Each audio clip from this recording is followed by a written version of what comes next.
Alright, the backflip. So this is physically a very easy move. The only thing that's going to stop you getting this is the fear of doing it. And that's the thing you're going to have to overcome that we're going to go through. So you can do this move, you don't need great fitness or any prerequisites, you just need to overcome the fear. So we're going to go through the technique step by step in detail, so this will help people that can already backflip as well, and then we're going to go through the fear and how to overcome it. Let's start with the technique. We're going to break this down into 3 stages: the jump, the tuck and the landing. Alright, so let's start with the real basics. First of all, take your shoes off. You want to be jumping all the way through your toes and extending through your ankles. Now the basic setup of the jump is this. You're going to come up onto your toes a little bit with your arms in front, parallel to the ground. Bend down and throw your arms behind you. At the lowest point, you want your knees in a vertical line above your toes and your shoulders above your knees. Do not bend down further than this because you'll lose power. Your arms should be stretched all the way back, ready to explode upwards into the jump. Next, the rest of your joints.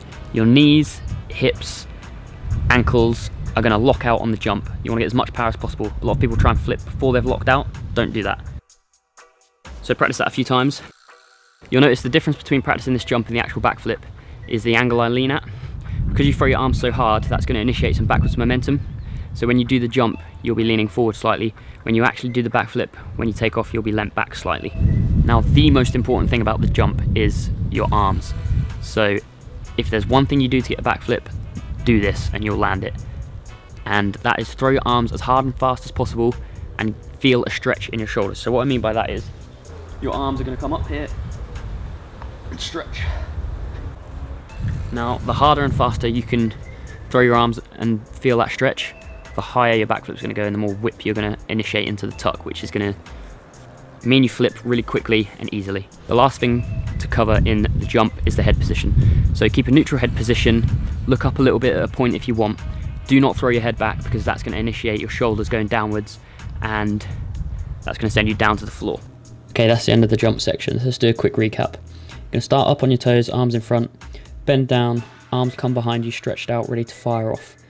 Now you're going to fire these as hard and fast as possible. This is the most important bit, into a stretched position. Everything's going to lock out, ankles, knees, hips, shoulders up, and head in a neutral position. Sweet. Alright, next, the tuck. The main thing with the tuck is the timing. Your cue to initiate the tuck is when you feel the shoulder stretch. Arms up, stretch, tuck.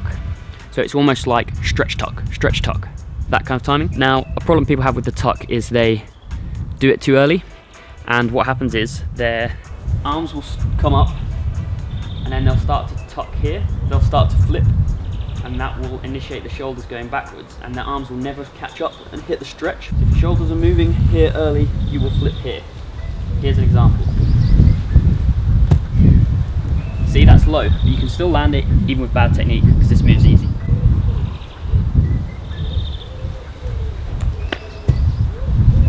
When you tuck, you're going to go from a long position of your body to a short position. It's very important to make sure you initiate all the power in the long position and then snap it into a small position, because the momentum is going to accelerate. As soon as you go into a small position, you're going to gain a lot of power, but you need to initiate it from the stretched position to get that. One of the main points on the tuck that's going to help you is try to flip your feet over your head. I almost try and pull my shins over my head rather than pulling your head under your body. If you try to pull your head under the body, at the point you flip, you will be coming down. Pull your shins to your fingertips over your head. And that's a good tip for people that can already backflip as well, is pulling your shins up over your head. So if you almost think about initiating with your shins and then pulling into a tuck, you'll generate a lot more power, especially on double backs and triple backs. When you tuck, you should always be tucking like this, not like this.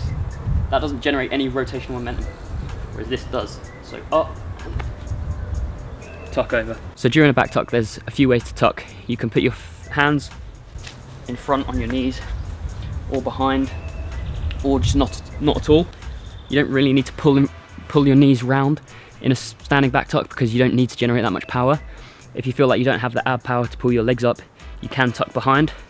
I'd suggest behind rather than in front. If you tuck in front, your hands can slip off. If you can already backflip and you're working double backs, however, you can get a tighter tuck if you tuck in front and pull your knees out to the side. Now, if you choose to do this, a common mistake is that people will reach down to their legs don't reach to your legs, pull your legs to your arms. The next is head position. So keep your head neutral and almost let it come back with your chest when the tuck initiates. Okay, recap time. Jump's finished, we've felt a stretch, therefore pull the knees up and the shins, and then let the head go back when you're in a tuck position. Okay, the last part is the landing. There's not much to say about this because it kind of happens automatically. One of the really common mistakes on the landing, however, is that people reach for the floor and that pushes your chest down and stops the tuck. So here's an example. So you see how as soon as I reach out, that opens my body shape up and the tuck slows down a lot and you just fall to the ground. Instead of reaching for the ground, you should always be pulling your chest up. From the moment of initiating the flip and pulling, or initiating the jump even, and pulling your chest back, your chest never really stops pulling back. One of the other common problems with the landing, if it's not the chest going down towards the floor, it's landing on the knees. A lot of people do this because this is just a psychological problem. They don't think they can land it, so they purposely bend their knees back and land on their knees.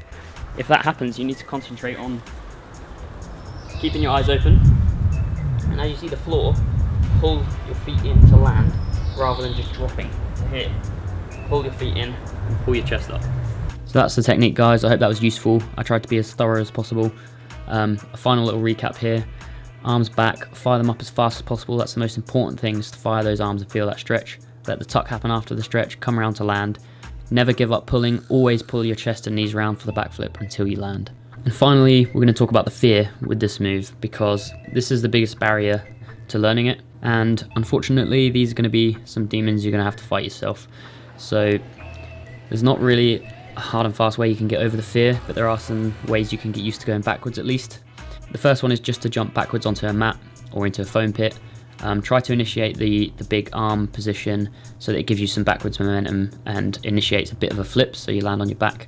Another really good one, this is one of the best ones, is to jump up onto a block onto your shoulders. Try to emphasize getting back onto your shoulders in a tuck position if you can. The reason this one's so good is because you can't throw your shoulders backwards, which is the most common mistake, because if you do that, you'll just hit the blocks.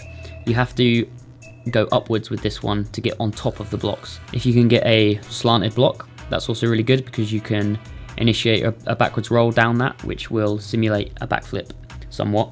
So despite all those drills, that's not going to be enough. The best way to learn this on floor is to get a spotter. So a spotter is just going to put one hand behind your legs and one hand on your back. You're going to jump backwards into their arms and they're just going to flip you over. A lot of people don't like having a spotter at first, but as soon as they have it once, they hate not having a spotter. So get yourself a spotter if you can. That's going to give you a lot of confidence to get around. You're going to be able to try the full technique on flat ground, and it's going to be safe as long as your spotter knows what they're doing. Once you're confident with a spot, the spotter can move to one hand only, just on the legs, and just flip the legs over.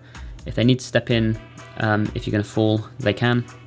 If you don't have a spotter, then unfortunately you're going to have to overcome this fear yourself. A few methods I have: one, get fucking angry and use that anger into the move. And I appreciate a lot of people can't do that, so another method that sometimes works is to just do a countdown from 3, and as soon as you hit 0, do the flip no matter what, and get into a habit of doing that so that you can almost clear your mind and then start the countdown. And while you're counting in your head, you don't really have time to think about the move and associate your fear with it. You just do it on 0. But yeah, if you want to learn this move, you're going to have to try it by yourself at some point. And the sooner you do that, the quicker you will learn the move. The second one's going to be a lot easier. The third one's going to be easier, and it's just going to keep going like that. And you're going to build confidence every time you do it. So you're just going to have to man up for the first one, get it over with, and the rest will be much easier. When you're scared with this move as well, you're going to have to try and relax, because if you tense up, your body's going to move slowly.